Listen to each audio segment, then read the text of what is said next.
కేంద్రపాలిత ప్రాంతం యానాంలోని సమ్మెవీర వెంకట సత్యనారాయణ నివాసంలో అరుదైన జాతికి చెందిన బ్రహ్మకమల మొక్క 15 పూలు పూసి అబ్బురపరుస్తోంది. సాధారణంగా బ్రహ్మకమల మొక్క నాటిన 5 ఏళ్ల తర్వాత ఏడాదికి ఒకసారి 1 లేదా 2 పూలు మాత్రమే పూస్తుంది. అరుదైన సందర్భాల్లో మాత్రమే 5-6 పూల వరకు పూస్తాయి. అలాంటిది పాసురియా ఆబ్లవెట్టా జాతికి చెందిన బ్రహ్మకమలానికి ఒకేసారి 15 పువ్వులు పూశాయి. అతి శీతల ప్రదేశాలైన హిమాలయ, నేపాల్, భూటాన్ ప్రాంతాలలో విరివిగా ఈ జాతి మొక్కలు పెరుగుతూ ఉంటాయని మొక్కను పర్యవేక్షిస్తున్న డాక్టర్ భవానీ దుర్గా అన్నారు.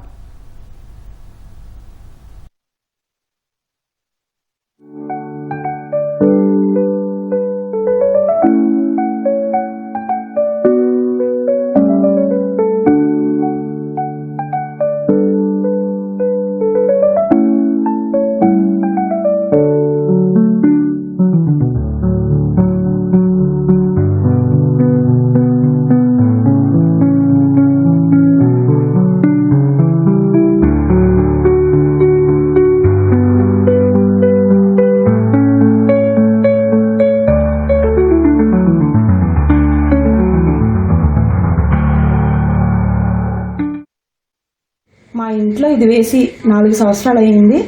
ఒకేసారి 15 పువ్వులు పూయడం అనేది చాలా ఆనందంగా ఉంది. ఇలా ఇంతకు ముందు ఎప్పుడు జరగలేదు. లాస్ట్ ఇయర్ కూడా 1-2 పువ్వులు పూసినాయి, కానీ ఇలా 15 పువ్వులు ఒకేసారి పూయడం మాత్రం చాలా ఆనందాన్ని, ఆశ్చర్యాన్ని కలిగజేసింది. నార్మల్గా బ్రహ్మకమలం అనేది మనం చూస్తే లీఫ్ బ్రయోఫిలం అనే ఫ్యామిలీకి సంబంధించిందండి. దానివల్ల మనకి వృక్షం జాతిలాగా ఉండదు, కానీ ఒక లీఫ్, ఒక ఆకు ద్వారా మనకి ప్రొపగేషన్ జరుగుతుంది. ఆ ఆకుని యొక్క టిప్స్ ద్వారా మనకి మొగ్గల్లా వచ్చి ఆ మొగ్గలు ఒక 1 మంత్కి మనకి ఇలా ఫ్లవర్స్లో అయితే మారుతాయండి. సాధారణంగా మనకి బ్రహ్మకమలం అనేది వేసిన తర్వాత మినిమం 5 ఇయర్స్ పైనే పడుతుంది. అలాగే రాత్రి పూసి మళ్ళీ రాత్రి మాత్రమే క్లోజ్ అయిపోతుంది.